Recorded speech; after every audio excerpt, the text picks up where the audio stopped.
Bem, boa tarde a todas e a todos, senhores deputados, muito em particular às ilustres juristas que aqui hoje marcam presença, à senhora doutora Ana Sofia Gomes, à senhora doutora Cristina de Sousa e à senhora doutora Joana Pinto Coelho, a quem naturalmente o Grupo de Trabalho muito agradece a disponibilidade por nos ajudarem nestes trabalhos de especialidade dos 5 projetos de lei que estão neste momento em discussão sobre a residência alternada, e por isso agradeço imenso a vossa presença cá e a disponibilidade e os contributos que nos darão aqui para o nosso trabalho em especialidade. Creio que conhecem a grelha de tempos, portanto farão uma intervenção sequencial de 6 minutos cada uma. Eu se calhar seguirei a ordem alfabética que é a que tenho aqui à minha frente. Portanto, começará a doutora Ana Sofia Gomes, tem 6 minutos e depois passaremos então às restantes convidadas e depois os senhores deputados farão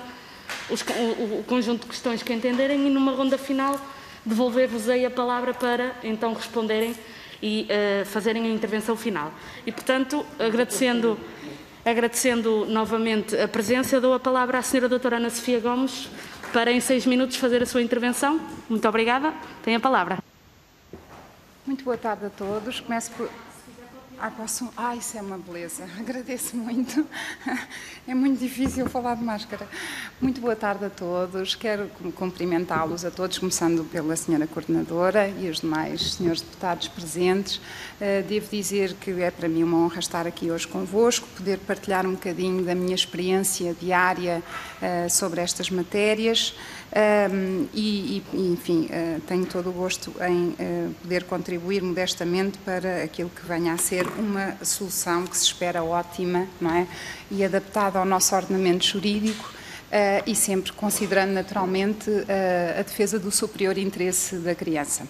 Eu congratulo-me porque verifico que a Comissão tem estado muito atenta e tem desenvolvido numerosos trabalhos, designadamente em matéria de audições. Portanto, não será propriamente a primeira vez que vamos aqui falar do tema. No entanto, obviamente, gostaria então de partilhar algumas ideias nesse contributo para o que entendam que é mais adequado e oportuno. É evidente que, num mundo ideal, o regime de residência alternada seria também o ideal. E, portanto, começo por dizer isto porquê? Porque, obviamente, como advogada, como mãe, como estudiosa do direito da família, como docente do direito da família, como investigadora do direito da família, devo dizer que, obviamente, como será a sensibilidade partilhada por todos, que o regime da residência alternada será aquele que mais se aproxima de uma vivência normal, diária, num contexto familiar normal, ou seja, enquanto as crianças viviam quer com o pai, quer com a mãe, e portanto será efetivamente um regime que não deixará de sensibilizar todos os cidadãos quanto à sua oportunidade, e portanto eu acho que isso não será contestado por ninguém. A questão é que, obviamente, não se suscitam aqui quaisquer dúvidas quanto à capacidade ou melhor desempenho ou adaptação para o exercício da parentalidade, quer pelo pai, quer pela mãe. Não me parece que seja suscitável qualquer questão. Compreende-se também a natural sedução pelo público de uma defesa da residência alternada, porque, obviamente, se percebe que os pais têm igual direito de acompanhar a vida dos filhos e, dito numa perspectiva que eu considero mais adequada, os filhos têm principalmente esse direito de ser acompanhados pelos pais na sua vida do dia-a-dia, na sua educação e naquilo que é a sua vivência social, tendo em vista a sua adequada preparação para um futuro plenamente integrado na sociedade, para a formação de uma personalidade equilibrada e para virem a ser cidadãos que constituam uma mais-valia para a sociedade. E, portanto, para que sejam efetivamente no futuro cidadãos que constituam uma mais-valia para a sociedade, temos todos nós o interesse, que é o interesse que constitucionalmente está consagrado e a obrigação que está consagrada a favor do Estado de proteger as nossas crianças e, portanto, zelar por lhes serem concedidas condições que permitam, de facto, um desenvolvimento equilibrado da sua personalidade. Senão, o que vamos ter são cidadãos problemáticos e nós, naturalmente, não precisamos e não queremos e temos mais do que isso a obrigação de antecipar problemas e tentar providenciar soluções para que eles nunca venham a ocorrer. Já nos basta os milhares de crianças que estão institucionalizadas por motivos alheios à sua vontade e que, por esse motivo alheio à sua vontade, infelizmente, têm uma vivência completamente desfasada daquilo que é a vivência dentro de um lar, no seio de uma família e que, naturalmente, vão ser adultos problemáticos como jovens problemáticos que já são e como crianças problemáticas que são profundamente traumatizadas. Devo dizer-vos que, paralelamente às minhas atividades profissionais que desenvolvo muito intensamente na área do direito da família, tive também a oportunidade de fazer um curso de, portanto, agora queria-vos comentar concretamente, técnico de terapias assistidas por animais, pago pela Segurança Social Portuguesa, a uma associação da qual também faço parte, que é a PRAVI, que visa proteger crianças, idosos e animais, da qual é presidente a senhora professora Maria da Conceição Valdágua, e que, nesse âmbito, fui realmente designada para fazer esse curso de técnica de terapias assistidas por animais e acompanhei diversas crianças em instituições de acolhimento de crianças e verifiquei, de facto, as condições que são, no fundo, as melhores que a sociedade lhes consegue proporcionar à data atual, mas são condições que não vão proporcionar realmente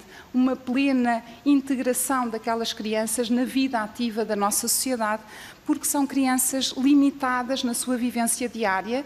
Por exemplo, recordo-me de um caso em que 14 rapazes vivem num apartamento na Alta de Lisboa e que são acompanhados, eu percebo, com tudo o que é de melhor que a sociedade tem para lhes oferecer, por psicólogos, por, enfim, terapeutas diariamente, mas vivem só ali os 14 rapazes e, portanto, sem qualquer acompanhamento familiar, sem visitas, a maior parte deles. Enfim, bom, mas isso ficará para outra oportunidade.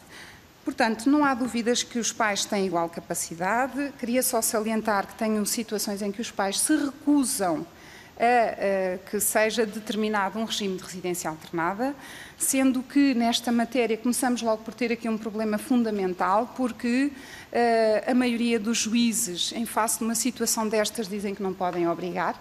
Eu, por acaso, tive a felicidade de, numa situação dessas, ouvir uma senhora juiz muito corajosa no Tribunal do Seixal, em 1998, dizer a um pai que não tinha qualquer interesse numa filha já em idade adulta, já com mais de 18 anos, não tinha qualquer interesse em conviver com a filha e, portanto, que não queria conviver, nem queria pagar uma pensão de alimentos para ajudar a concluir os seus estudos e, portanto, o colega dizia que o pai não tinha essa possibilidade e a senhora juiz, de forma muito corajosa e determinada, disse: olha, eu não o posso obrigar a gostar da sua filha.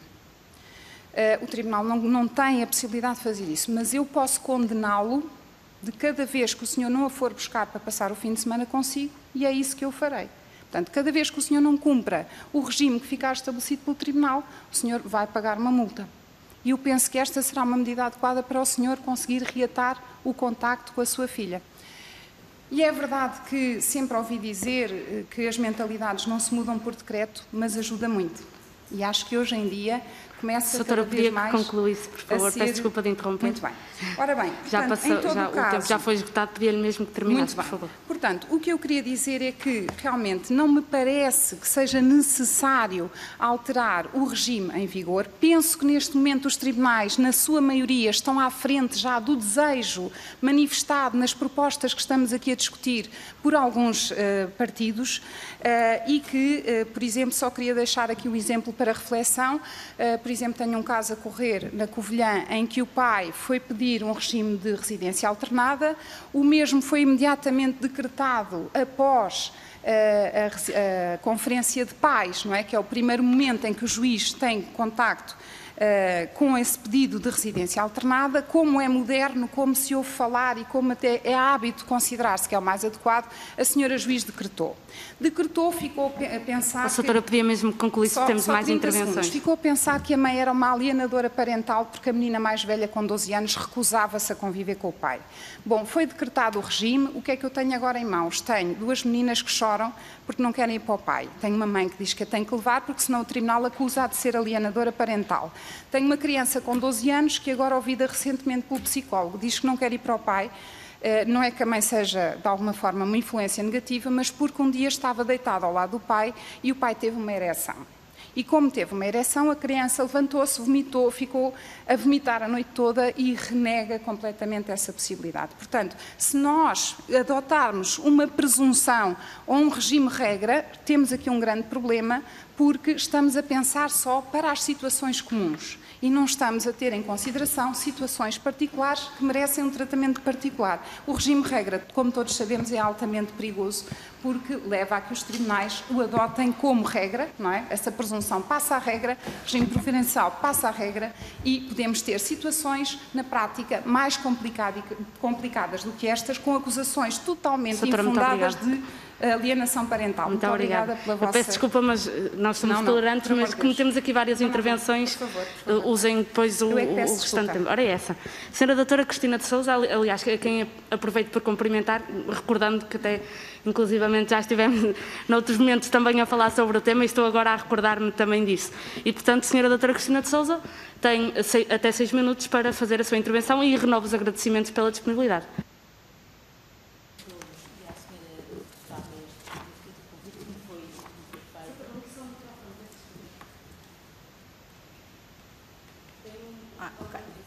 O convite que me foi feito, agradeço a todos esta oportunidade e passo a dizer aquilo que me atormenta a alma relativamente a esta alteração que pretendem fazer. E passo a ler porque a minha idade já não me permite decorar determinadas coisas e, portanto, se me perdoam, vou ler o mais rapidamente possível as breves notas que fiz antes de vir aqui para esta comissão. Antes de mais, cumpre atender ao significado da palavra preferencial constante do dicionário da língua portuguesa. Preferencial significa de eleição, o que ao caso interessa, significa que estamos perante um regime que, a ser aprovado, colocará a residência alternada como regime de eleição na regulação das responsabilidades parentais no pós-separação ou divórcio. O regime geral do processo tutelar cível, no seu artigo 4º, manda aplicar os princípios orientadores estatuídos também na Lei de Promoção e Proteção, com a última alteração dada pela Lei 26/2008, de 5 de julho, que diz, entre outros, que tais princípios destacam o princípio da intervenção mínima, o princípio da adequação, o princípio da proporcionalidade e da atualidade e aquele que mais releva a todos nós, a defesa do superior interesse da criança. Diz a Constituição da República Portuguesa no artigo 36, que todos têm o direito de constituir a família e de contrair casamento em situações de igualdade. O número 3 refere que os cônjuges têm direitos iguais e deveres quanto à capacidade política e civil e à manutenção e educação dos filhos. O número 5 refere também que os pais têm o dever e o direito de educação e manutenção dos filhos. Pelo que, em associação com o artigo 1878 do Código Civil, ambos os progenitores têm o dever de assegurar a saúde e a educação dos seus filhos, referindo o artigo 1906 do Código Civil, como deverá ser tal exercício na separação ou divórcio.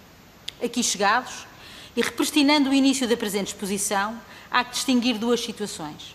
A primeira, a existência dos princípios orientadores supramencionados, maiormente o superior interesse da criança, que traçam o caminho nestes processos de jurisdição voluntária, nos quais o caso concreto domina, e que para a sua completa concretização, que diga-se neste âmbito é o superior interesse da criança, não pode coexistir com nenhum regime que seja preferencial e que sirva de modelo geral a que se deva ajustar ao caso concreto.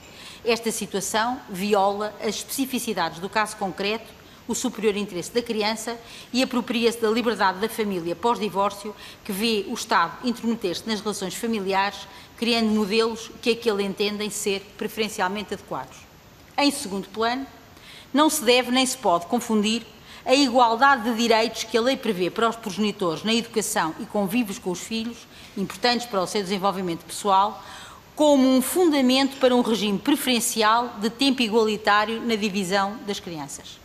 O superior interesse da criança concretiza-se na amplitude do seu bem-estar, na sua tranquilidade e na proteção que o próprio Estado lhe dá, respeitando os princípios orientadores da lei, suprarreferidos, e que já é uma realidade, tornando-se desnecessário e desadequado esta sobrevalorização de um regime perante os outros. Este modelo preferencial choca frontalmente com os princípios orientadores da lei que visam proteger a criança. Mesmo em situação de perigo, o Estado não pode deixar de atender ao princípio da adequação, da intervenção mínima e, claro, do superior interesse da criança. Assim, não se entende, e atento ao superior interesse da criança, finalidade destes processos, como pode o legislador derrogar os princípios orientadores já definidos, pretendendo eleger um regime de preferência, baseando-se apenas na igualdade de tempos da criança com os progenitores, que entende serem a concretização do disposto no artigo 1878 e seguintes do Código Civil, olvidando que o superior interesse da criança, para que se concretize nas suas múltiplas concretizações que abarca, tem que ter apenas como preferência por parte do legislador o seu desenvolvimento adequado para que se permita que as crianças possam salvaguardar-se de situações de conflito e não obrigadas a modelos estanques, preferidos pelo Estado e limitadores das suas verdadeiras necessidades. Não há regimes preferenciais. Há famílias e há crianças. A residência alternada não significa o pináculo do civilismo das relações familiares, pós-ruptura do relacionamento conjugal ou qualquer outra ruptura que ocorra na vida da criança que obrigue a regular as responsabilidades parentais. A residência alternada é apenas um modelo que se pode aplicar ao caso concreto, se desse caso concreto existirem as condições necessárias para que o superior interesse da criança seja beneficiado e lhe traga um crescimento harmonioso e equilibrado. Essa é a verdadeira função do Estado, tal como plasmado no artigo 3 da Convenção dos Direitos da Criança, do qual Portugal faz parte. Ao conferir-se à residência alternada um carácter preferencial, estamos a diminuir as potencialidades que tem a residência única para algumas famílias e crianças, o que não deixa de ser, até, à vista da lei fundamental, uma desigualdade, sendo a formulação de um prejuízo do Estado e uma intervenção na família que, a ser aplicada, terá uma amplitude esmagadora, tratando de modo preferencial o que tem de ser preferencialmente diferente. A aplicação da lei ao caso concreto, em cada processo pós-divórcio ou separação, é um processo que requer perícia, grande conhecimento da família e nenhum prejuízo na avaliação e decisão do mesmo. A lei não deve levar marcada, na sua gênese, este regime preferencial, pois que deixará a justiça de ser cega, passando a ser de antemão a concretização não do superior interesse da criança, mas sim um prejuízo que o legislador formulou, entendendo que o melhor para as crianças é residir preferencialmente com ambos os progenitores. Engana-se o legislador. Pois para que a residência alternada seja prolífera para uma boa educação e desenvolvimento de uma criança, é necessário a continuidade do projeto educativo comum, uma boa relação entre os progenitores, devendo ser as casas dos progenitores entendidas para a criança como a continuação uma da outra e não a divisão do tempo do pai e do tempo da mãe, vivendo muitas vezes as crianças a duas velocidades, a duas formas de vidas, a dois cotidianos a que são obrigadas. O regime preferencial apagará de muitos processos as impressões digitais, substituindo-as por um carimbo. Instituir a residência alternada como regime preferencial levará a que se molde o caso concreto, aparando, cortando, de forma que o legislador garanta que a sua ideia para a família e crianças é a que melhor se lhes adequa. Partimos assim do geral para o concreto, quando deveríamos partir do concreto para o geral.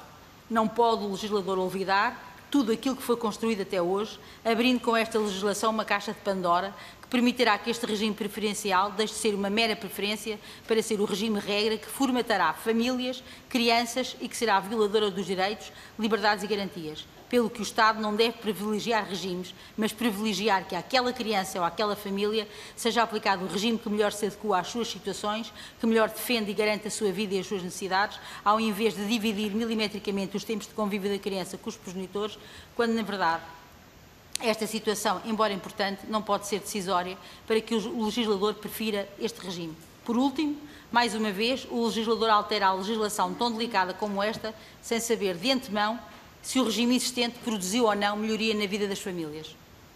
Não somos um país mais moderno por se aplicar mais a residência alternada.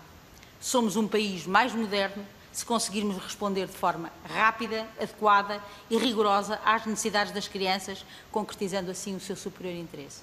Como diria Luc de Le Cappier, as leis inúteis enfraquecem as leis necessárias. Muito obrigada pela vossa atenção. Muito obrigada, Sra. Doutora, pela exposição que nos trouxe. E para encerrarmos esta primeira ronda, eu dou a palavra à Sra. Doutora Joana Pinto Coelho, a quem renovo também os agradecimentos pela disponibilidade em estar aqui connosco, e dou-lhe a palavra para, em 6 minutos, fazer a exposição inicial. Tem a palavra. Muito bem, Sra. Coordenadora deste grupo de trabalho da residência alternada, que cumprimento, que desde já cumprimento, senhoras deputadas, senhores deputados, demais membros do grupo de trabalho aqui presentes nesta sala.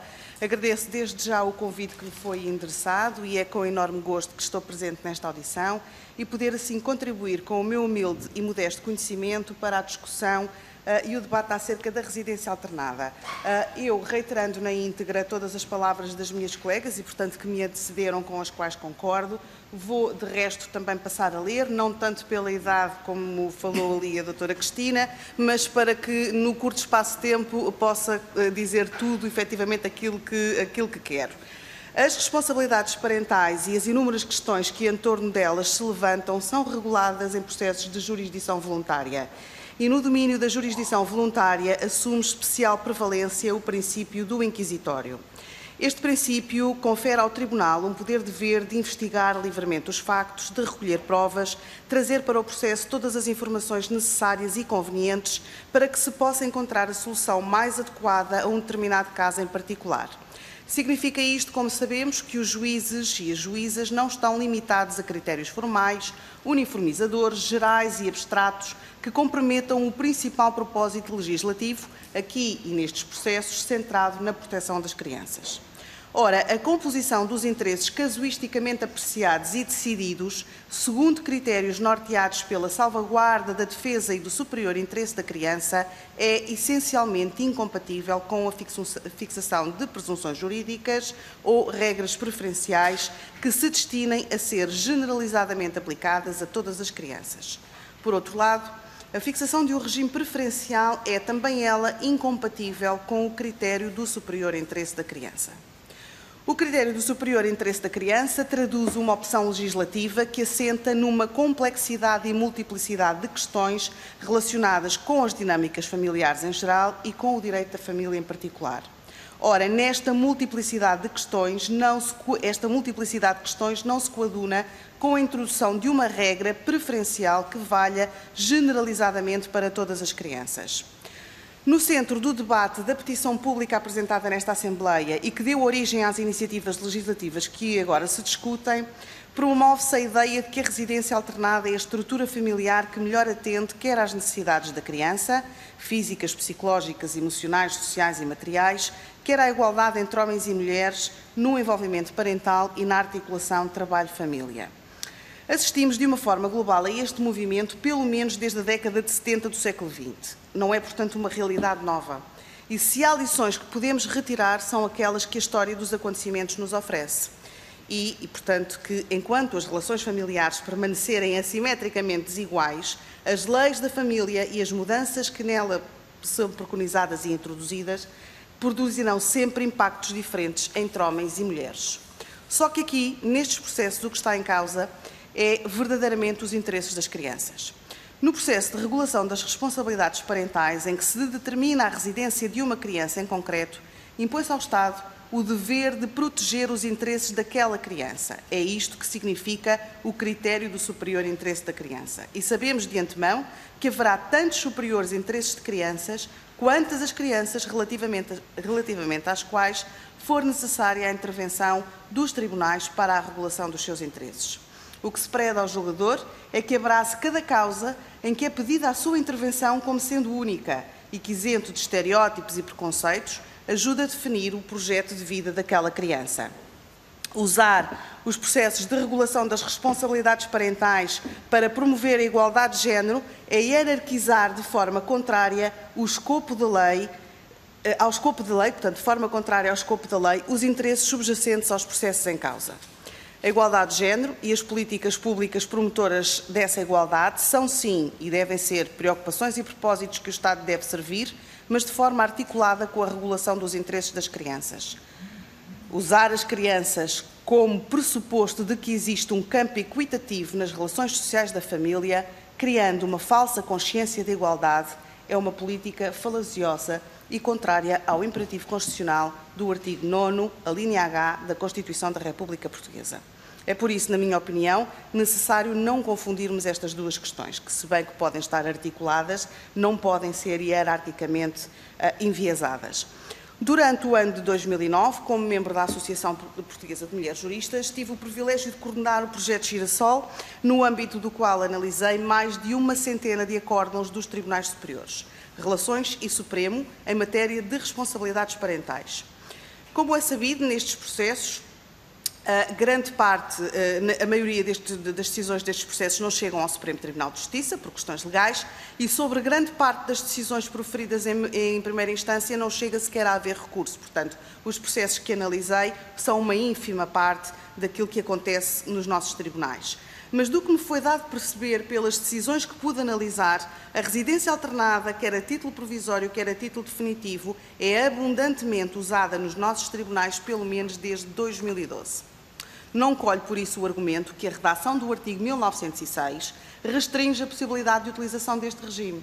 Aliás, o professor Guilherme de Oliveira, se quisermos, autor moral da Lei 61/2008, que introduziu várias alterações, como sabemos, ao regime das responsabilidades parentais, admite a flexibilidade do regime português, que, pese embora não contenha nele explícita a referência à residência alternada, não restringe a possibilidade da sua determinação.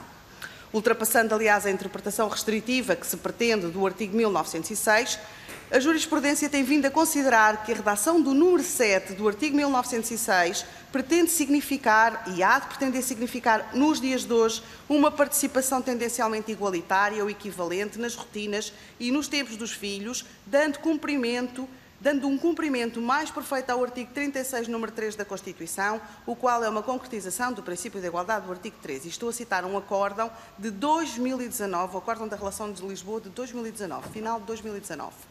Tomo também a liberdade de citar ainda a doutora Joana Marques Vidal, anterior Procuradora-Geral da República e a exercer hoje funções no Tribunal Constitucional, que recentemente, portanto, num evento que realizámos, relativamente às responsabilidades parentais, se referiu a esta questão no sentido de que a lei portuguesa é de tal forma abrangente que nela se podem conciliar inúmeras possibilidades de fixação de residência das crianças.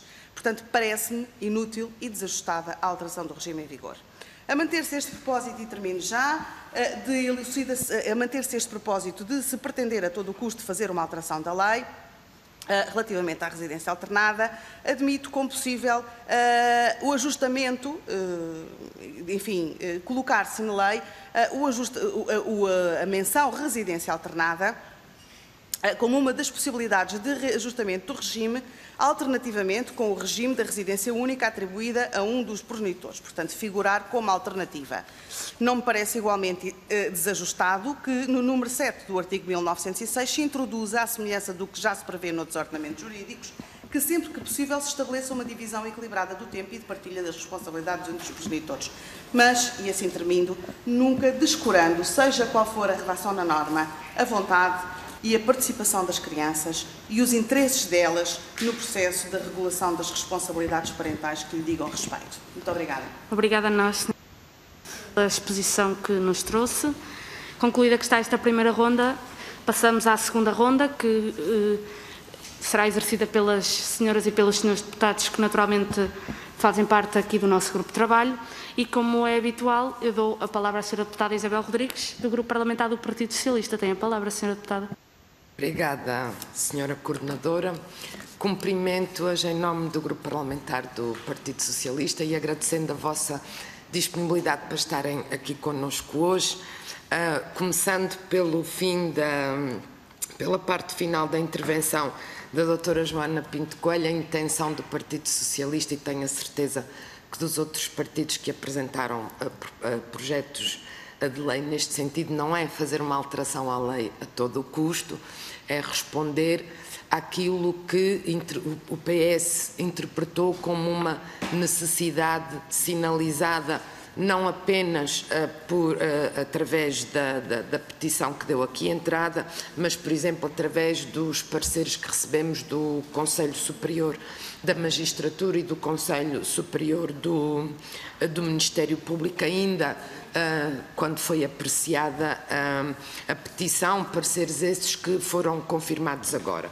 No entanto, tem sido muito útil para nós este trabalho de audições, que tem sido muito abrangentes, precisamente porque temos consciência de que interpretamos de uma forma, mas haverá outras perspectivas que devem ser ouvidas e cujas sugestões eventualmente até acolhidas, no sentido de se encontrar a tal melhor solução que referiu, a boa solução. E esse é, no fundo, o nosso objetivo. O Partido Socialista tem um ponto em comum com a posição que as três senhoras doutoras aqui expressaram, que é dar a prioridade absoluta ao superior interesse da criança. E é isso que se procurou espelhar no nosso projeto de lei, que a residência alternada deve ser considerada pelo Tribunal sempre que corresponda ao superior interesse da criança.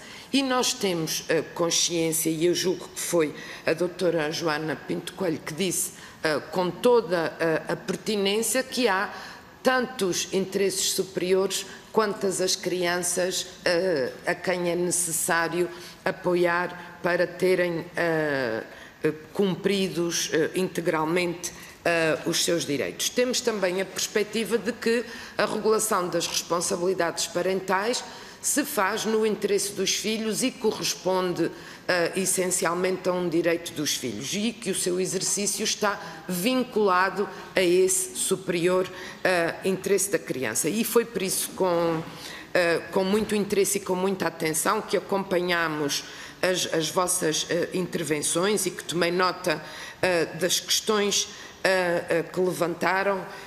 Eu volto a convocar o parecer do Conselho Superior da Magistratura e, se me permitem, citando, que refere que se mantém o paradigma de entregar os filhos às mães e que, por conseguinte, parece justificar-se a necessidade de reformulação do texto legal, e o parecer do Conselho Superior do Ministério Público, que diz reconhecer a valia de uma alteração legislativa que, mantendo integralmente o teor do demais texto, possa consagrar uma solução no sentido de ser privilegiada a residência alternada sempre que ela corresponda ao superior interesse da criança e independentemente de acordo. E, portanto, o que eu queria perguntar, com base na vossa vasta experiência, é se concordam com esta apreciação que o Conselho Superior da Magistratura faz, sem prejuízo daquilo que foi dito de hoje em dia, já haver muitas situações em que a decisão do Tribunal é no sentido da residência alternada, se concordam que ainda existe esta tendência, chamemos assim, para, em primeira mão, entregar a guarda e a residência da criança a um dos progenitores apenas e, maioritariamente, à progenitora mãe. A outra questão que lhes queria colocar é se, da vossa prática também, concluem pela existência de situações em que a residência alternada até corresponde ao melhor interesse da criança, e ao dizer isto estou a supor que estão ultrapassadas todas as questões que aqui foram mencionadas, desde a relação afetiva de ambos os progenitores com os filhos, a questão que foi mencionada de os filhos, de por vezes os pais não quererem ter os filhos consigo, que a senhora doutora mencionou na sua intervenção inicial, o facto de terem condições de habitação para que a criança, por exemplo, não tenha que dormir na mesma cama que o progenitor. Portanto, se estando preenchidas todas essas condições e havendo um dos progenitores que se opõe, se a vossa experiência diz que essa oposição pode ter a ver, como por exemplo no depoimento do professor Dr. Mário Cordeiro, ontem aqui foi mencionado, com aquilo que ele chamou de lutas pelo poder entre os dois progenitores que acabam por afetar as crianças. E, por conseguinte, e termino já, Sra. Coordenadora, se é importante prever-se que, havendo um desacordo que não tem por base o interesse dos filhos, mas uma questão da dinâmica da relação entre os progenitores, pode haver interesse em que o Tribunal possa decidir sem esse acordo. Muito Eu obrigada. espero ter sido clara nas minhas questões. Muito obrigada. Muito obrigada, Sra. Deputada Isabel Rodrigues. Dando sequência, eu dou a palavra à Sra. Deputada Mónica Quintela, do Grupo Parlamentar do Partido Social Democrata. Tem a palavra, Sra. Deputada. Muito obrigada, Sra. Coordenadora, senhores e senhores deputados. Cumprimento as senhoras doutoras Ana Sofia Gomes, Ana Cristina de Sousa e doutora Joana Pinto Coelho. Com as duas primeiras já tive o gosto de participar num programa na Rádio Renascença, onde de resto também participou a senhora Coordenadora e a doutora Sandra Cunha. Portanto, todas nós sabemos o que é que pensamos reciprocamente, o que é uma vantagem. E, em nome do Partido Social Democrata, agradeço a presença e os contributos. Eu estou, de resto é pública a minha posição relativamente a isto e obviamente que estou de acordo com aquilo que aqui nos trouxeram. Tratando-se da vida das pessoas, designadamente das crianças, não pode nunca haver um regime-regra, porque cada pessoa e cada criança e cada família são um mundo de evidências diferentes e estar a pôr aquilo que se chama uma chapa 5 para todas as crianças, para todas as famílias, é estar a desnivelar, a criar desigualdades terríveis, porque não se pode tratar de forma igual aquilo que, desde logo e à partida, é desigual, não é? Porque cada um sabe da forma como se quer organizar. E por isso, tratando-se de crianças, somos contra que se possa expor sequer, por um segundo que seja, as crianças a qualquer risco e a qualquer perigo. Conhecem, com certeza que sim, as propostas de lei que estão em cima da mesa e que estão em discussão. O atual artigo 1906, como as senhoras doutoras referiram, permite, obviamente, o estabelecimento da residência alternada e tanto permite que os nossos tribunais têm sido pródigos e abundantes em preferir decisões, mesmo sem ser por acordo, obviamente, porque aqui o que está em causa é quando não há acordo, em que está estabelecida a residência alternada, desde que estejam verificados determinados pressupostos, porque, como disseram e muito bem, para que a criança também não possa ter uma vida a duas velocidades, para que as questões da vida normal, da educação, das rotinas das crianças não sejam. Imaginemos que a residência alternada está estabelecida em períodos de semanais, numa semana é assim e na semana assado, e na semana seguinte é assado. Portanto, isto aqui não pode acontecer.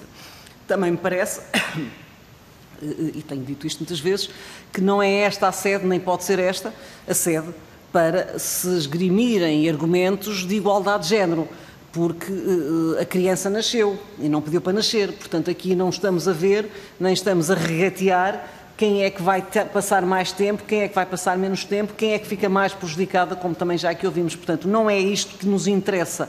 Aqui o que nos interessa é saber quem é o melhor cuidador para aquela criança. Como é que aquela criança está, com quem é que está melhor, com quem é que mantém uma maior vinculação efetiva, sabendo nós que, obviamente, que aquilo que se pretendia e que se pretende é que a criança continue a ter pai e mãe e que a criança, se é que os tinha anteriormente, se é que já os tinha anteriormente, porque isto leva-nos a outra questão, é que quando há separação, quer seja divórcio, quer seja separação da união de facto, ou mesmo que não tenham vivido em economia comum, portanto, a partir do momento que duas pessoas procriam e a seguir se torna necessário regular as responsabilidades parentais, tem que se saber com quem é que a criança tem uma vinculação afetiva, com quem é que aquela criança está habituada a estar, quem é que está habituada a cuidar daquela criança, porque como eu conheço situações nos tribunais e todos nós conhecemos, que pegarem crianças de tenra idade, de meses, que muitas vezes até estão a ser amamentadas, ou não,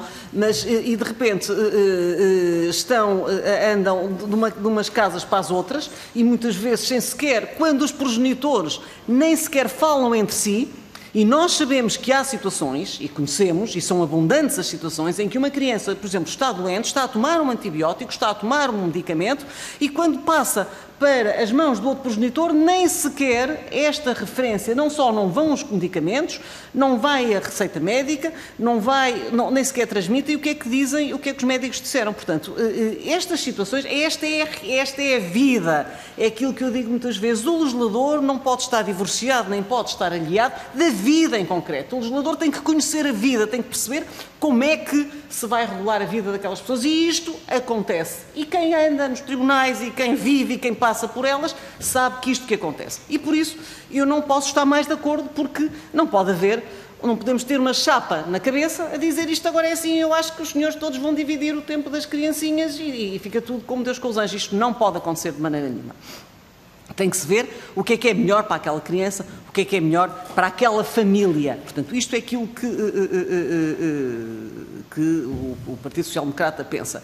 Cuidado também, e não posso deixar de chamar aqui a atenção, cuidado, e foi a doutora Ana Sofia Gomes que falou disto, de que não se mudam mentalidades por decreto, mas ajuda. É verdade, mas cuidado, porque a experiência tem-nos referido que quando os progenitores não querem ter as crianças, e temos tido recentemente situações absolutamente dramáticas,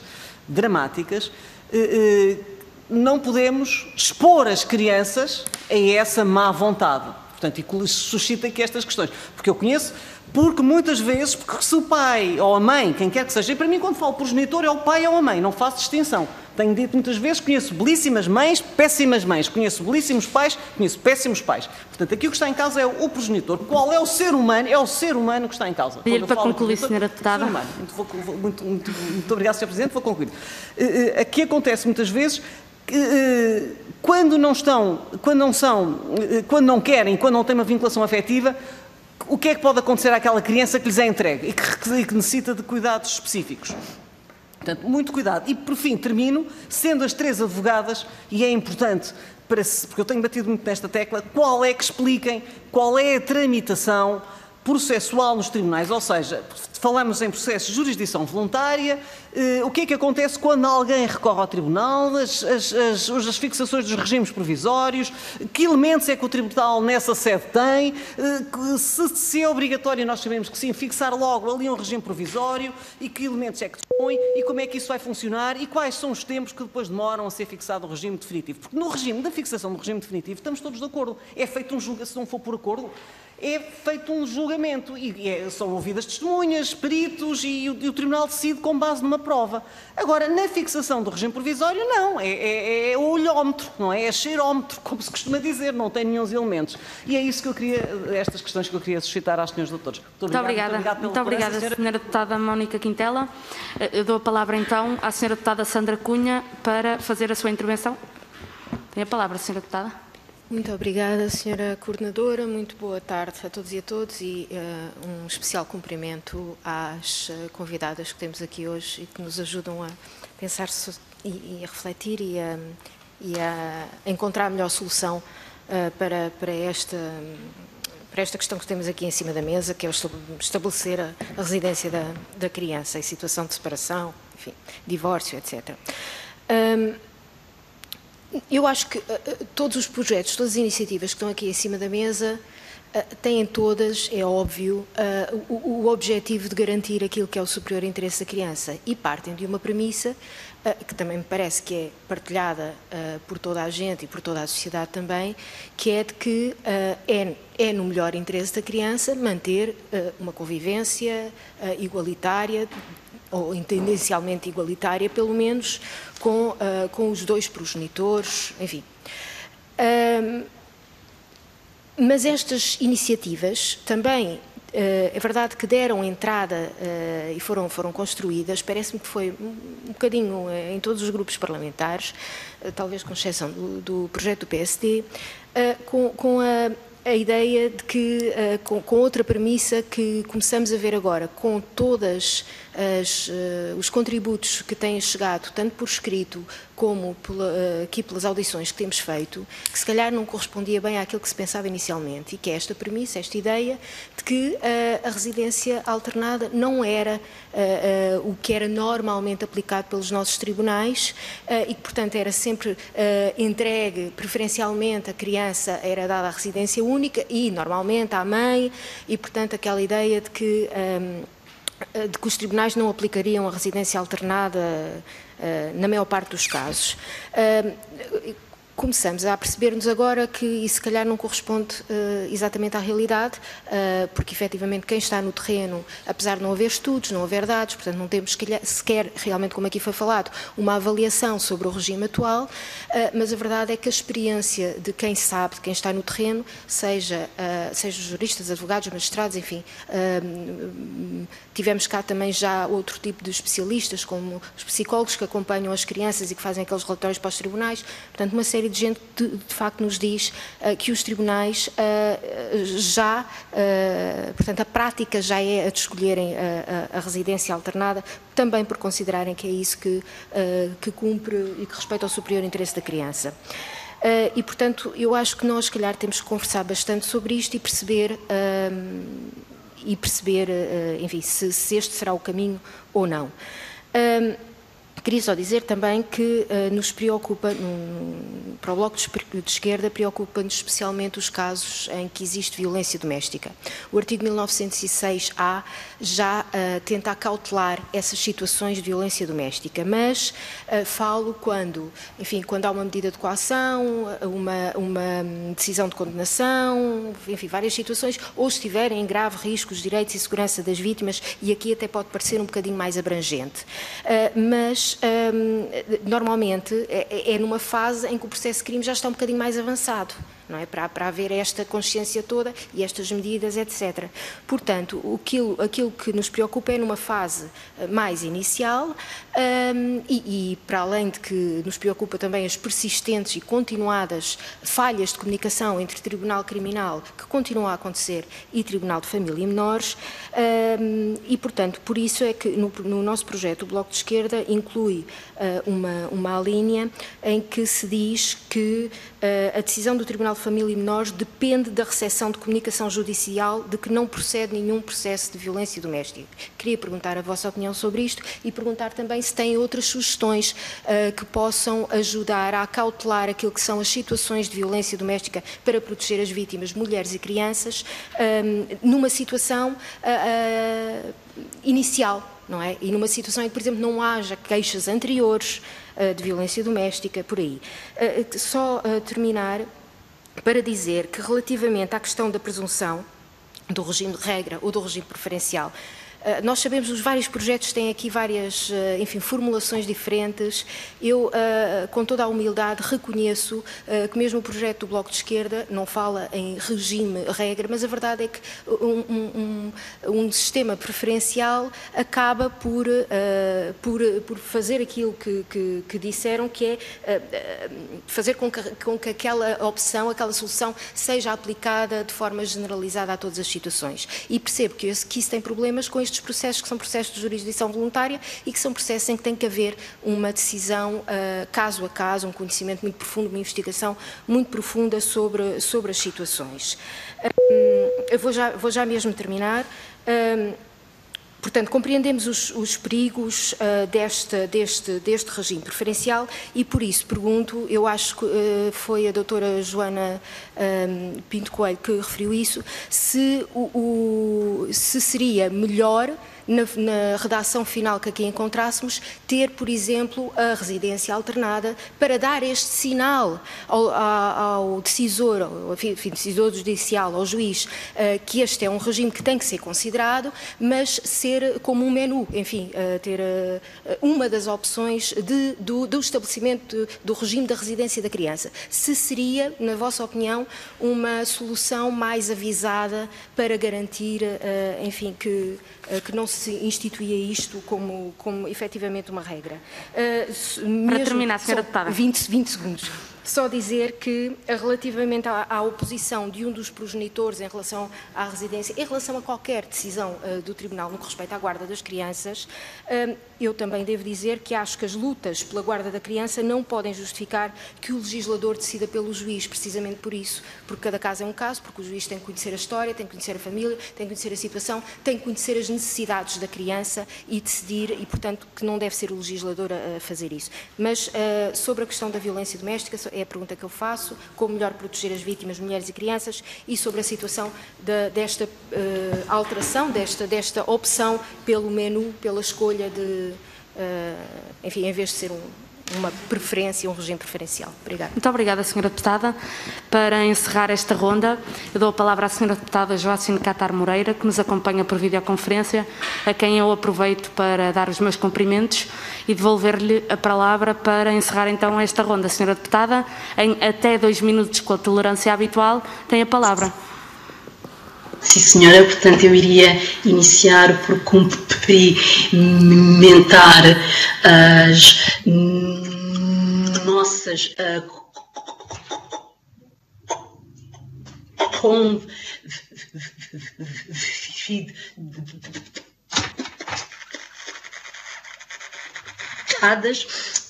e, mais uma vez, reforçar a ideia de que, na minha ótica, estas alterações legislativas, estas iniciativas legislativas não são efetivamente necessárias e que a atual legislação, ela acautela a residência alternada. Nós não estamos a legislar em relação ao universo ideal, em relação a indivíduos ideais, famílias ideais. Nós estamos a legislar, especialmente no que diz respeito àquelas situações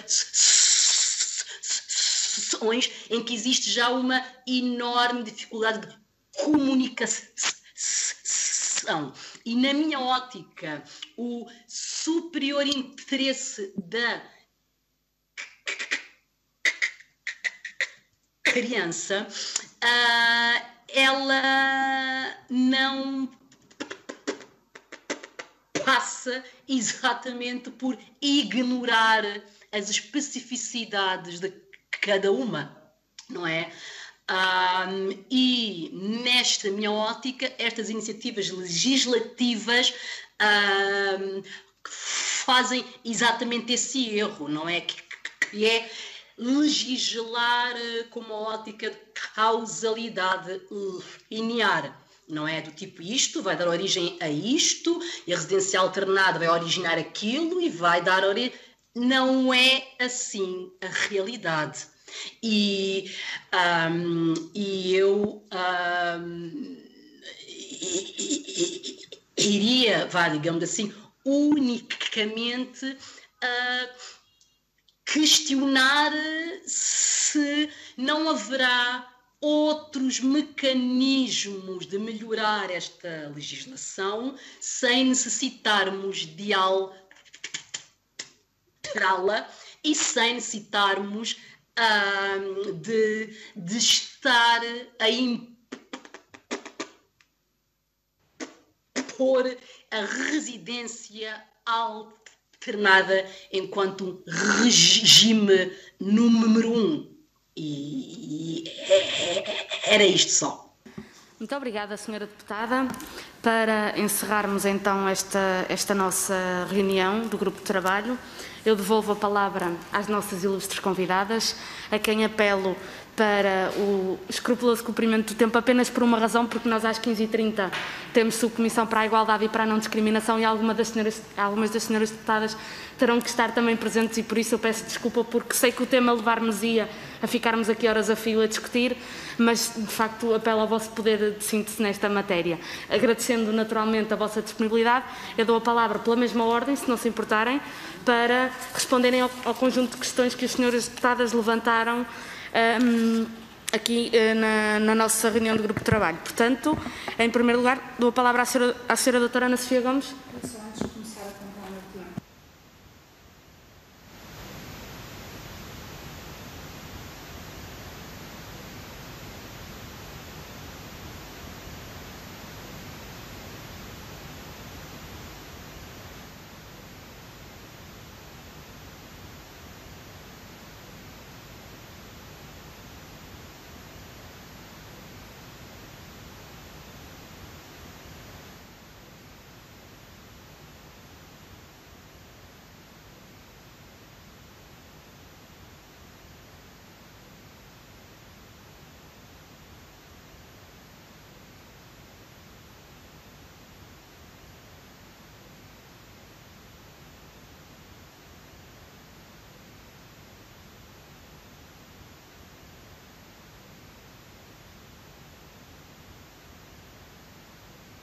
Obrigada. Então, para responder, Sra. Doutora Ana Sofia Gomes, 5 minutos para a sua intervenção final. Agradeço novamente a sua presença.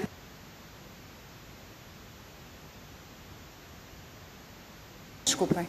Começando então pelas questões suscitadas pela Sra. Deputada doutora Isabel, queria dizer o seguinte: a Sra. Deputada começa por perguntar se mantém o paradigma dos tribunais entregarem os filhos às mães. Eu referi de forma muito sucinta que penso que neste momento os tribunais já estão à frente do desejo de alguns grupos parlamentares de implementarem a residência alternada. E dei aqui um caso, mas tenho variadíssimos que podia dar, em que há desacordo dos pais. Este foi manifestado imediatamente na conferência e logo após a conferência a senhora juiz redigiu a ata decretando uma residência alternada de forma totalmente desastrosa, numa situação em que imputa alienação parental à mãe quando não existe, não é? E que nós não podemos adivinhar, porque os tempos das crianças e a expressão das crianças são diferentes dos adultos e elas só falam quando querem, e só recentemente é que se soube disso.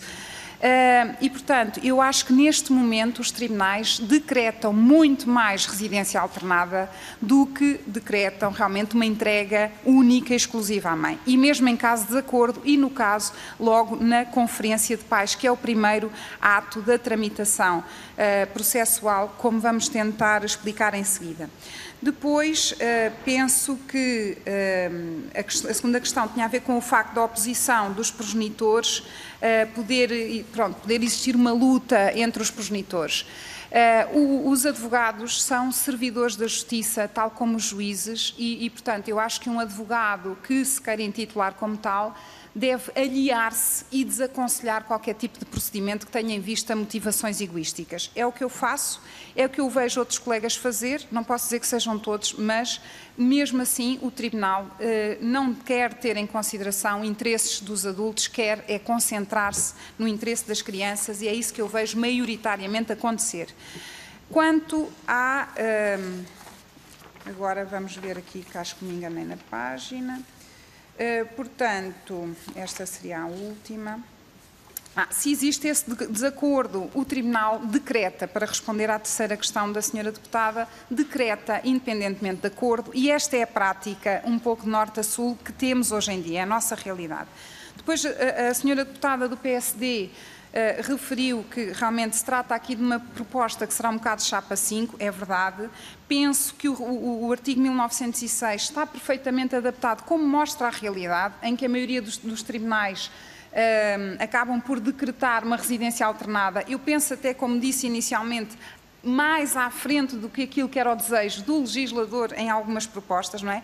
Mesmo de forma imprudente e desadequada e sem ter qualquer conhecimento da situação. E isso é que para mim é grave e acho que é preocupante quando a família é de facto a célula base da organização da nossa sociedade. Não podemos de forma alguma permitir que isso possa acontecer.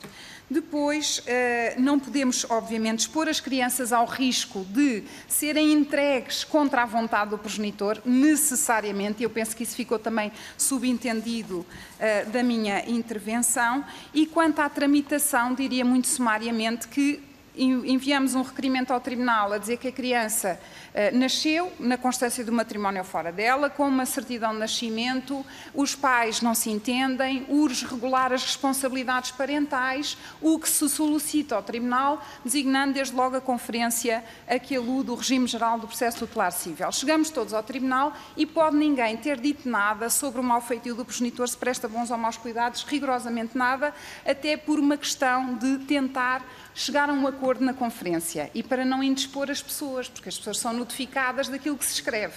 Ora bem, e chegamos ao Tribunal e quando, na melhor das hipóteses, o Tribunal tem a versão do progenitor que recorreu ao Tribunal, que escreveu uma ou duas linhas, não se querendo comprometer desde logo, porque o regime geral do processo tutelar cível dá a possibilidade clara de só se juntarem as alegações após a conferência e na falta de acordo, de se juntarem então as testemunhas, requerer as perícias e todos os meios probatórios ao dispor para essas situações.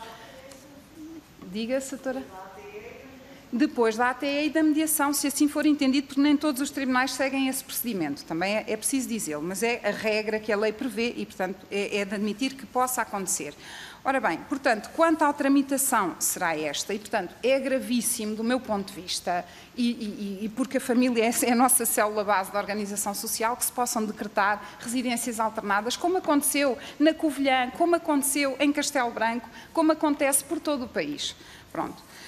Depois, e portanto penso que em termos de tramitação, já sabemos que depois de tudo isto é que se fará o julgamento, ouvindo as pessoas, tendo os pareceres dos psicólogos, da ATE, etc. E é aí que o Tribunal tem um conhecimento cabal e efetivo, porque tratando-se de um processo de jurisdição voluntária, nem sequer está limitado aos factos que as partes invocam e pode livremente adotar as providências que entender por adequadas. Quanto às questões da doutora Sandra Cunha, portanto é natural, e foi isso que eu comecei por dizer, todas as propostas têm em vista o superior interesse da criança. Eu penso que me esqueci só de dizer, relativamente ainda à questão da sua doutora Isabel, o Conselho Superior de Magistratura, eu sei que adotou essa posição, que não corresponde na prática, e mais do que isso, uma das pessoas que está a dar formação em Direito da Família nesta área é um professor da Faculdade de Direito de Lisboa, cuja opinião eu conheço porque veio publicada num jornal também publicado na nossa capital e que defende rigorosamente uma partilha espartana, geométrica, de tempos entre os progenitores. E eu que não posso de maneira nenhuma aceitar essa posição, porque eu penso que o superior interesse da criança não pode estar abaixo do interesse dos progenitores. Só para rapidamente ver aqui muito de passagem. Portanto, quanto à violência doméstica, sugestões. Eu acabei esta semana, nesta terça-feira, de enviar um relatório sobre a situação da violência contra as mulheres em Portugal para uma rede internacional, que é a Rede 1812, um trabalho que vai ser publicado em toda a América do Sul e em Espanha. Faço um levantamento que não é meu exclusivo, baseio-me muito em dados do Ministério Público e de um grupo de trabalho que o Ministério Público português tem sobre a análise dos homicídios, portanto, análise retrospectiva, em que vai ouvir uma série de pessoas envolvidas nas situações e chega também à conclusão triste de que há muita falta de comunicação entre os serviços de saúde não detectam precocemente ofensas corporais que notoriamente são causadas por violência doméstica, ou na falta ou na dúvida deviam encaminhar informação para as entidades adequadas. Portanto, há falhas gravíssimas ao nível da prevenção da violência. Já ultrapassou em 2 minutos. E depois, a minha conclusão sobre todo o estudo que realizei, e concluindo muito sumariamente, é de que nós temos que reforçar todos os meios de prevenção, sobretudo campanhas que cheguem às vítimas. Mas não nos interessa apenas reforçar essas campanhas, tem havido de facto muita divulgação. As vítimas neste momento já sabem que podem ter algum apoio, mas interessa muito meter todas as entidades públicas e que têm intervenção e responsabilidade em diálogo permanente para conseguirem detectar precocemente situações de violência, quer com mulheres, quer com crianças, as escolas também e os infantários. Muito obrigada, Sra. Doutora Ana Sofia Gomes, pelo contributo que aqui nos deixou. E eu passo então a palavra à Sra. Doutora Cristina de Sousa para fazer a sua intervenção, a quem novamente agradeço a disponibilidade em estar connosco. Muito obrigada, Sra. Presidente. Vou começar por responder às perguntas da Sra. Deputada do Partido Socialista, começando pelo parecer do Conselho Superior da Magistratura. O parecer do Conselho Superior da Magistratura penso que terá uma decalagem relativamente à realidade de uns bons 10 anos, diria eu. E porquê? Porque essa discrepância, essa ideia que transmitem no parecer de que as mães têm um privilégio, ou melhor, que a maternidade confere às mães um privilégio na fixação da residência é totalmente desajustado da realidade. Aquilo que acontece relativamente à residência entregue às mães ou à residência entregue aos pais ou à residência alternada, muitas vezes prende-se no início da infância com situações que decorrem da própria natureza.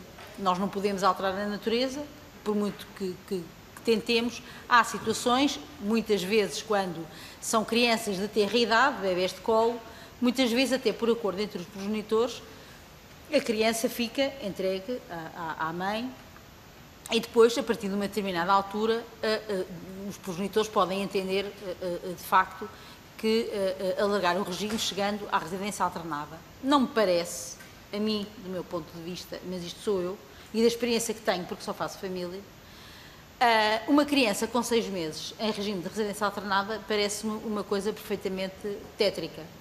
Tétrica. Acho que é uma coisa horrenda. Porque acho que desenraizar um bebê e pô-lo a andar de uma casa para a outra para defender o direito do pai e não defender o direito da criança, parece-me que é inverter aqui um bocadinho aquilo que é o superior interesse da criança, porque entre o superior interesse da criança e o superior interesse do pai, obviamente perante a nossa lei, o superior interesse da criança deve permanecer. Uma questão que foi aqui falada pela minha colega, que é efetivamente a questão da fixação nos regimes provisórios, e aproveito para responder na mesma resposta a ambas as questões. Na verdade, os tribunais, quando nós interpomos um processo ou quando os nossos clientes recebem a citação, o tribunal não sabe nada. E, portanto, como nada sabe, geralmente aplica aquilo que está a ser verificado à data, ou que está a viver com a mãe, ou que está a viver com o pai, ou, em alguns casos, que até a criança já reside com ambos os progenitores. Agora, há uma coisa que eu acho que é dramática nos tribunais portugueses, são os pré-juízes. E são os senhores doutores, juízes ou procuradores que dizem nas conferências uma coisa que eu acho atentatória das pessoas que ali vão, que é: eu sou a favor da residência alternada. As magistraturas não podem ser a favor nem contra nada. As magistraturas, como os senhores advogados e os senhores técnicos das EMACs, têm que ser a favor daquilo que é o melhor para a criança. E, portanto, a partir daí, quando um magistrado, ou um advogado, ou um Ministério Público diz eu sou a favor, acabou. Portanto, acabou. Porque as pessoas desistem, os pais pensam, pronto, eu aqui, o pai que quer a residência alternada já é um ganhador, o outro já é um perdedor e, portanto, isto para dizer o quê? São as preferências. O legislador não pode ter preferências, assim como os magistrados não podem ter preferências, assim como os advogados não podem ter preferências. Eu posso defender para mim, no meu íntimo, a residência alternada, ou não. Mas ali, naquele momento, nós temos que dizer o que é que temos. O que é que o tribunal tem? Tem o pai e tem a mãe. Entendem-se? Conseguem chegar a um acordo? Não conseguem. O que é que vamos fazer aqui? O que é que pode ajudar? Temos que começar as conferências por aquilo em que estão de acordo. E, no fim, deixar para aquilo que não estão de acordo. Agora, impor uma residência alternada numa questão, como houve um acordo onde o tribunal, penso eu, de relação, que vem impor uma residência alternada em pais em conflito, parece-me que isto é desconstruir e colocar em risco a saúde mental das crianças.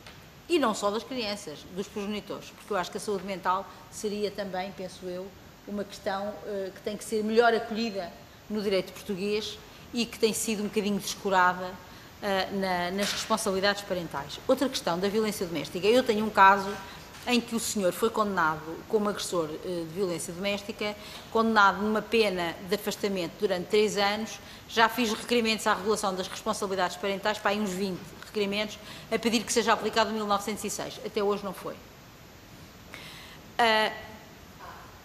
O A não foi aplicado, o senhor procurador diz, a criança vê o pai, visita o pai, o senhor procurador não quer saber nada disso da violência doméstica, interessa regular as responsabilidades parentais com aquilo que tem e, portanto, os relatórios, as sentenças, os acórdãos da relação que vêm confirmar a decisão da violência doméstica, e isto não tem interesse para a questão da relação das responsabilidades parentais, porque a criança tem um pai vivo, tem uma mãe viva e, portanto, tem que conviver. Eu não quero com isto dizer que as pessoas que são condenadas por violência doméstica sejam afastadas da vida dos filhos.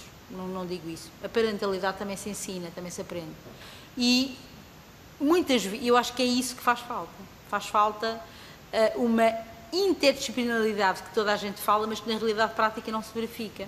Porque depois também tenho, neste caso, as técnicas da EMAT, num caso de violência doméstica grave, a dizer que o melhor regime é o da residência alternada. E, portanto, eu não sei, às vezes, se continuo na minha vida profissional ou se desisto e vou fazer outra coisa qualquer.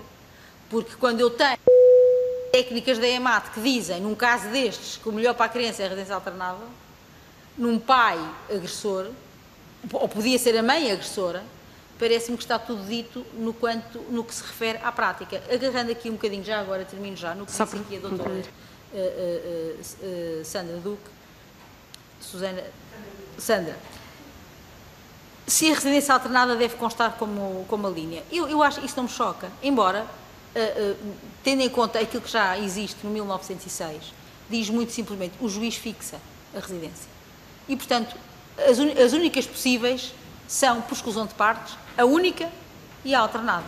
Portanto, eu acho que isso seria mais, essa linha seria mais, também por a residência única ou alternada, seria, mais uma vez, uma desnecessidade legal, quando existe tanta matéria, nomeadamente na violência doméstica, e nomeadamente na prevenção da violência doméstica, e não só na aplicação da lei à violência doméstica. Enquanto tivermos uma lei que suspende as penas na violência doméstica, sejam elas praticadas por homens ou por mulheres, enquanto tivermos uma suspensão da pena, vamos ter cada vez mais processos de violência doméstica e vamos estar sempre a discutir as questões das crianças. Muito obrigada, agradeço a vossa presença. Nós é que agradecemos. O convite, Sra. Deputada, e espero ter contribuído em alguma coisa. Claro que sim. Nós é que agradecemos a sua disponibilidade em estar aqui connosco nesta tarde de sexta-feira, a ajudar também àquilo que são os nossos trabalhos de especialidade. E para concluirmos então a ronda, eu dou a palavra à Sra. Doutora Joana Pinto Coelho para concluir. Muito obrigada, Sra. Coordenadora. Eu vou tentar ser o mais sintética possível e, portanto, não repetir aquilo que já foi de forma eloquente falado pelas colegas. E este realmente é o nosso drama, é tentar ser mais sintéticas possíveis em tão curto espaço de tempo. Relativamente às propostas e referindo-me aqui às questões que foram colocadas pela Sra. Deputada do PS, fazer apenas duas menções. A Sra. Deputada menciona ou questiona se é verdade, não vou referir-me às posições das magistraturas, mas se é verdade que tendencialmente a prática dos tribunais ainda há uma atribuição, enfim, tendencial à mãe, da residência à mãe. Não é verdade que assim seja. Portanto, esta situação já está bastante mitigada. Aliás, eu penso que nós trazemos essa experiência e que tem sido aqui relatada essa experiência. Os tribunais aplicam proficuamente residências alternadas. Há residências alternadas ótimas e há residências alternadas péssimas. Mas o que mais se tem aplicado, de facto, são residências alternadas. Mas também é verdade uma outra questão, Sra. Deputada, e que me parece, e consentânea, aliás, com aquilo que foi a minha intervenção, é que tendencialmente a vinculação afetiva que falava a doutora Mónica Quintela também é uma vinculação que é maior relativamente às mães. E, portanto, é necessário, ainda é assim, e, portanto, enquanto nós não conseguimos introduzir este nível de igualdade e de equidade nas relações familiares, naturalmente que a vinculação vai ser sempre maior em determinadas ocasiões da vida. E, portanto, acaba por ser uma realidade incontestável, mas, de facto, relativamente àquilo que é a postura dos tribunais, isso não acontece. Relativamente ao acordo, à falta de acordo, à questão da utilidade ou não, Sra. Deputada, quando há acordo, não vão para tribunal. E, portanto, eu percebo aquilo que quis dizer, mas perceba também aquilo que nós estamos a querer dizer.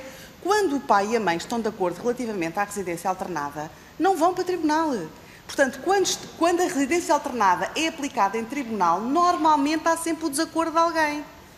Portanto, estar na lei, não estar na lei, mas é isto que tem acontecido. É verdade, mas eu devo dizer-lhe... Não, eu percebi aquilo que queria dizer. Mas na verdade o que acontece e que tem acontecido nos nossos tribunais é que, independentemente do acordo, e a jurisprudência diz muito isso, a jurisprudência dos tribunais superiores, que eu, como lhe disse, tive a ocasião de consultar, diz que esta residência pode ser atribuída independentemente do acordo dos progenitores, ok? Portanto, a lei já o prevê.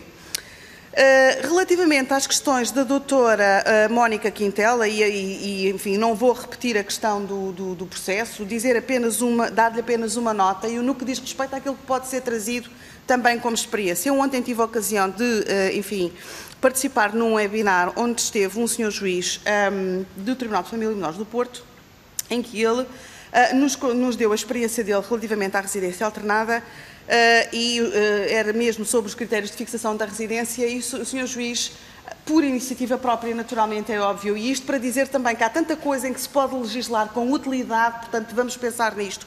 O senhor juiz faz uma coisa antes das conferências, que é mandar fazer um relatório social sucinto. Isto não é uma prática.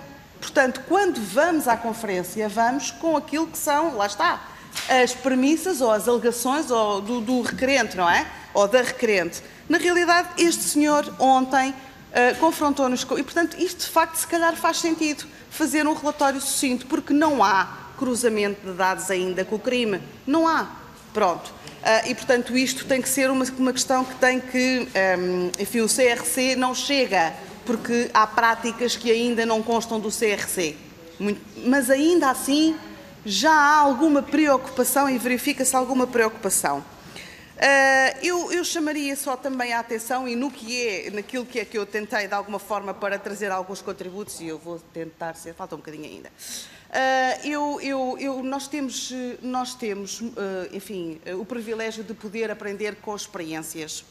E as experiências, e portanto nós não somos um ordenamento jurídico pioneiro nesta tentativa. Isto já vem sendo tentado e já vem sendo concretizado noutros ordenamentos jurídicos há muito tempo.